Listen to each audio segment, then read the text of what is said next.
आपको याद होगा पिछली बार जब संपूर्ण लॉकडाउन, राष्ट्रव्यापी लॉकडाउन लगा था, तो तमाम ऑपोजिशन के स्टेट्स में उसके खिलाफ बगावत की थी। यहां तक कि प्रेस कॉन्फ्रेंस भी किया था राहुल जी ने और कहा था कि ये तुगलकी लॉकडाउन है और इसमें स्टेट्स की इन्वॉल्वमेंट होनी चाहिए, इसमें डिस्ट्रिक्ट कलेक्टर तक का इन्वॉल्वमेंट होना चाहिए। और सभी ऑपोजिशन, खास करके कांग्रेस रूल स्टेट्स ने, महाराष्ट्र ने भी, राजस्थान ने भी, छत्तीसगढ़ ने लिखित में ये चिट्ठी प्रधानमंत्री कार्यालय को दिया था कि ये एक ब्रूटल लॉकडाउन है और डिस्ट्रिक्ट कलेक्टर, डिस्ट्रिक्ट के एसपी, वहां के होम सेक्रेटरी, चीफ सेक्रेटरी और मुख्यमंत्री, इनकी कमिटी अगर निर्णय लेगी तो ही लॉकडाउन होना चाहिए, इसमें इंपोजिशन ऑफ लॉकडाउन नहीं होना चाहिए। सबके विषय को ध्यान में लेते हुए निर्णय लिया गया कि हम इंपोज ऊपर से नहीं करेंगे, हम केवल एडवाइजरी जारी करेंगे। राज्य निर्णय ले, डिस्ट्रिक्ट कलेक्टर के साथ, एसपी के साथ, चीफ सेक्रेटरी, होम सेक्रेटरी और चीफ मिनिस्टर के साथ बैठकर कि उनके राज्य की परिस्थिति कैसी है, क्या उनको आंशिक लॉकडाउन लगाना है, कंटेनमेंट जोन बनाना है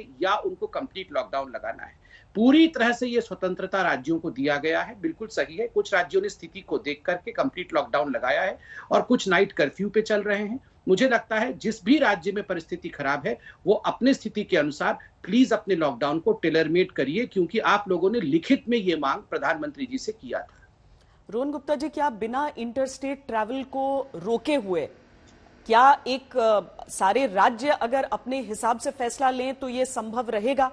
क्योंकि पहले लॉकडाउन के समय खासकर हमने देखा था जब मजदूरों को पलायन के लिए मजबूर होना पड़ा था, जब वो सोच रहे थे कि वो अपने घरों के लिए निकले, तो वो ट्रांसपोर्टेशन बंद होने के कारण ही सबसे ज्यादा मुश्किलें हुई थी। तो क्या आज की स्थिति में उस ट्रांसपोर्टेशन को जारी रखते हुए अगर राज्य अपने हिसाब से लॉकडाउन लगाए तो मामले को काबू में किया जा सकता है? देखिए श्वेता जी, आपने बहुत सही बात बोली कि पहला जो लॉकडाउन था तब अब आज की परिस्थिति में बहुत ज्यादा फर्क है। अभी भाजपा प्रवक्ता बात कर रहे थे, तुगलकी इसलिए कहा गया था, उसका कुछ प्लानिंग नहीं किया गया था। जिस प्रकार से हमारे मजदूरों को मरना पड़ा, रोड पे भूखे मरना पड़ा, चलते हुए मरना पड़ा, उनके ऊपर त्रासदी करी गई, इसीलिए उसको तुगलकी कहा गया। कहीं किसी को कोई कॉन्फिडेंस में लिए बिना प्रधानमंत्री जी की जो नॉर्मल स्टाइल है कि आज रात 12 बजे, उस प्रकार से किया गया, वो ठीक नहीं था।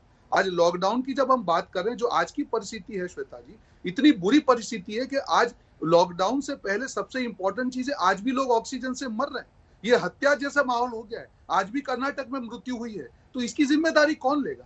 आज पहला वेव जब आया था, हमारे पास समय था दूसरा वेव आने से पहले कि हम अपने आप को तैयार कर लेते। पहले वेव के समय पे जब गलतियां हो सकती है गलतियां, और ऑल आर ह्यूमन बींग्स, क्योंकि हमने पहली कभी ऐसी त्रासदी नहीं देखी। सरकार को अपनी गलतियों से सीखना चाहिए था कि लॉकडाउन इंपोज करने से पहले सारे राज्यों को कॉन्फिडेंस में लेके जो श्रमिक मजदूर है उनकी व्यवस्था करके, कोई भूखा ना मरे, उनकी इकोनॉमिक व्यवस्था, उनके अकाउंट में पैसा डालना, जिससे उनको अगर लॉकडाउन भी होता है तो आर्थिक रूप से कोई परिवार भूखा ना मरे। ये सारी योजनाओं को साथ में लेके नेशनल डिजास्टर मैनेजमेंट एक्ट जब इंप्लीमेंट होता है, सारे राज्यों को अगर साथ में लेके चलते, तो मुझे लगता है श्वेता जी आज हम इस परिस्थिति में नहीं होते।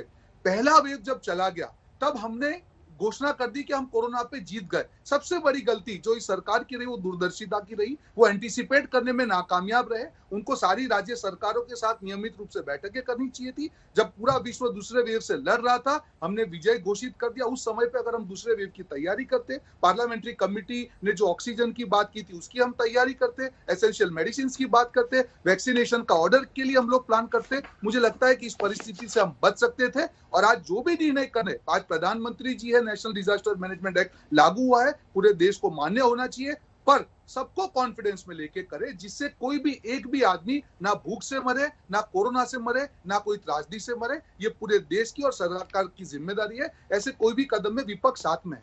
आखिरी चीज श्वेता जी मैं कहना चाहूंगा, आज भी दुख हो रहा है जिस प्रकार से ऑक्सीजन से आज 10 दिन से हम डिबेट कर रहे हैं। क्या हम लोग इतने वीक हैं कि 10 दिन के बाद भी ऑक्सीजन की व्यवस्था सुदृढ़ रूप से हम व्यवस्था नहीं कर पाए? हम दिल्ली की डिबेट देखते हैं तो दोनों सरकारें वहां पे झगड़ती है, एक कहती है हमारे पास व्हीकल नहीं, एक कहती है हमने ये दिया। ये तरीका ठीक नहीं है।